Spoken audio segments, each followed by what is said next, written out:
नमस्कार दोस्तों, स्वागत है आपका चैनल ऋतिक एक्सप्लेन पर। मैं हूं ऋतिक और आगे की जितनी भी जियो पॉलिटिकल अपडेट्स हैं उनके लिए चैनल को सब्सक्राइब कर लेना। Now as you know, prime minister Modi ji अभी इजराइल के विजिट पर हैं और ये विजिट सिर्फ डिफेंस डील तक लिमिटेड नहीं है बल्कि जियो पॉलिटिक्स के लेवल पर एक बहुत बड़ा स्ट्रेटेजिक मूवमेंट है। सबसे पहले बात करते हैं नेसेट की। देखो, नेसेट इसराइल का पार्लियामेंट है, बिल्कुल इंडिया की लोकसभा की तरह। और लेकिन ये एक यूनिक कैमरा सिस्टम है, यानी कि एक ही हाउस है। यहीं पर लॉज बनते हैं, पीएम स्पीच देता है और नेशनल लेवल डिसीजंस लिए जाते हैं। इस बार हिस्ट्री बनी क्योंकि मोदी जी पहले इंडियन प्राइम मिनिस्टर बने जिन्होंने नेसेट को एड्रेस किया और उनको स्टैंडिंग ओवेशन मिला, जो डिप्लोमेटिक लेवल पर बहुत बड़ा सिग्नल होता है कि इजराइल इंडिया को टॉप स्ट्रेटेजिक पार्टनर मानता है। इस स्पीच के बाद मोदी जी को speaker of the Knesset medal दिया गया, जो इजराइल की पार्लियामेंट का हाईएस्ट ऑनर है। ये मेडल किसी फॉरेन लीडर को नॉर्मली नहीं मिलता और मोदी जी पहले ग्लोबल लीडर बने हैं जिन्होंने ये अवार्ड रिसीव किया है। ये बेसिकली इजराइल की तरफ से मैसेज था कि इंडिया इजराइल रिलेशंस अब नॉर्मल डिप्लोमेटिक रिलेशन से ऊपर जा चुके हैं और स्ट्रेटेजिक ट्रस्ट लेवल पर आ गए हैं। अपनी स्पीच में मोदी जी ने सबसे पहले टेररिज्म पर स्ट्रॉन्ग स्टैंड लिया। उन्होंने बोला कि टेरर किसी एक कंट्री या रीजन की प्रॉब्लम नहीं है बल्कि इसको पूरे वर्ल्ड को मिलकर इससे फाइट करना होगा। उन्होंने क्रॉस बॉर्डर टेररिज्म का इनडायरेक्ट रेफरेंस दिया और इंटेलिजेंस शेयरिंग, टेक्नोलॉजी और ग्लोबल कोऑर्डिनेशन की बात की। मैसेज क्लियर था कि इंडिया और इजराइल दोनों कंट्रीज टेरर के विक्टिम्स रहे हैं और दोनों का कॉमन सिक्योरिटी इंटरेस्ट है। ये लाइन इजराइल के लिए पॉलिटिकली इंपॉर्टेंट थी और इंडिया के लिए पाकिस्तान को एक इनडायरेक्ट सिग्नल था। साथ ही मोदी जी ने गाजा इश्यू पर बैलेंस्ड पोजीशन ली। उन्होंने इजराइल की सिक्योरिटी कंसर्न्स को एक्नॉलेज किया, लेकिन सिविलियन सेफ्टी, ह्यूमैनिटेरियन एड और लॉन्ग टर्म पीसफुल रेजोल्यूशन की बात भी की। ये इंडिया की ट्रेडिशनल पॉलिसी को रिफ्लेक्ट करता है, जहां इंडिया इजराइल के साथ पार्टनरशिप भी रखता है और अरब वर्ल्ड को भी ध्यान में रखता है। मोदी जी ने अपनी स्पीच में आईमैक यानी India middle east Europe corridor को भी मेंशन किया। उन्होंने बोला कि ये कॉरिडोर इंडिया, मिडिल ईस्ट और यूरोप को कनेक्ट करके ट्रेड, एनर्जी और डिजिटल कनेक्टिविटी को बूस्ट करेगा। इसराइल इस कॉरिडोर का की नोड बन सकता है, स्पेशली मेडिटेरियन एक्सेस के थ्रू। ये चाइना के बेल्ट एंड रोड का एक अल्टरनेटिव फ्रेमवर्क माना जा रहा है।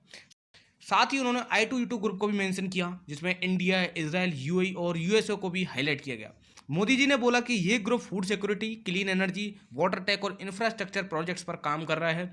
इसका एग्जांपल इसराइल की वाटर रिसाइकलिंग टेक्नोलॉजी और यूएई की इन्वेस्टमेंट कैपेसिटी को इंडिया के स्केल के साथ कंबाइन करना है। डेजर्ट एग्रीकल्चर भी विजिट का इंपॉर्टेंट पार्ट था। Israel drip irrigation, desert farming और वाटर रिसाइकलिंग में एक वर्ल्ड लीडर है। मोदी जी ने बोला कि राजस्थान, गुजरात और इंडिया के ड्राई रीजन्स में इजरायली टेक्नोलॉजी यूज़ करके एग्रीकल्चर प्रोडक्टिविटी बढ़ाई जा सकती है और ये फूड सिक्योरिटी और क्लाइमेट एडेप्टेशन के लिए एक इम्पोर्टेंट। और अगर हम बात करें डिफेंस लेवल की, तो इस विजिट का जो मेन फोकस था ना, वो multi layer air defence system था। इंडिया ने आयरन डोम, डेविड स्लिंग और एरो और आयरन बीम जैसे सिस्टम्स पर टेक्नोलॉजी ट्रांसफर और जॉइंट प्रोडक्शन की बात की। डायरेक्ट खरीद से ज़्यादा फोकस मेक इन इंडिया पर था। अगर ये इंप्लीमेंट होता है तो इंडिया पाकिस्तान के ड्रोन अटैक्स और चाइना के मिसाइल थ्रेट के अगेंस्ट एक लेयर्ड शील्ड बना सकता है। एंटी ड्रोन सिस्टम्स और लेजर डिफेंस फ्यूचर वॉरफेयर का एक की एलिमेंट्स है और इजराइल इस फील्ड में वर्ल्ड लीडर माना जाता है। ड्रोन और मिसाइल कोऑपरेशन भी मेजर पार्ट था। हर्मस 900 ड्रोन्स का जॉइंट प्रोडक्शन ऑलरेडी चल रहा है और India long range stand off missiles, spice guidance kits और प्रिसीजन स्ट्राइक कैपेबिलिटीज को एक्सपेंड करना चाहता है। मतलब इंडियन एयरफोर्स एनिमी बॉर्डर के बाहर से ही हाई एक्यूरेसी स्ट्राइक कर सकेगी। और सबसे इंटरेस्टिंग जियोपॉलिटिकल कंसेप्ट था हेक्सागन अलायंस। ये कोई फॉर्मल मिलिट्री अलायंस नहीं है बल्कि इसराइल का प्रपोज एक स्ट्रेटेजिक नेटवर्क है जिसमें इंडिया, इसराइल, ग्रीस, साइप्रस और कुछ मिडिल ईस्ट और अफ्रीकन पार्टनर्स को कनेक्ट करने की बात हो रही है। इसका purpose security cooperation, maritime connectivity, technology sharing और चाइना के ग्रोइंग इन्फ्लुएंस को बैलेंस करना है। इंडिया इस मॉडल में सेंट्रल रोल प्ले करता है क्योंकि इंडिया इंडो पैसिफिक से मेडिटेरियन तक एक नेचुरल कनेक्टर है, लेकिन इंडिया ऑफिशियली किसी मिलिट्री ब्लॉक का पार्ट नहीं बना है क्योंकि इंडिया अपनी स्ट्रेटेजिक ऑटोनॉमी मेंटेन करता है। और इकोनॉमिक और टेक्नोलॉजी लेवल पर भी टॉक्स हुई हैं। Agriculture technology, water recycling, desert farming, startup, semiconductors और डिजिटल इनोवेशन, ये सारी चीज़ों पर बातें हुई। ट्रेड को भी एक्सपेंड करने और फ्यूचर में फ्री ट्रेड एग्रीमेंट की डायरेक्शन में मूव करने की बात हुई, जिससे बायलैटरल ट्रेड काफ़ी ग्रो हो सकता है।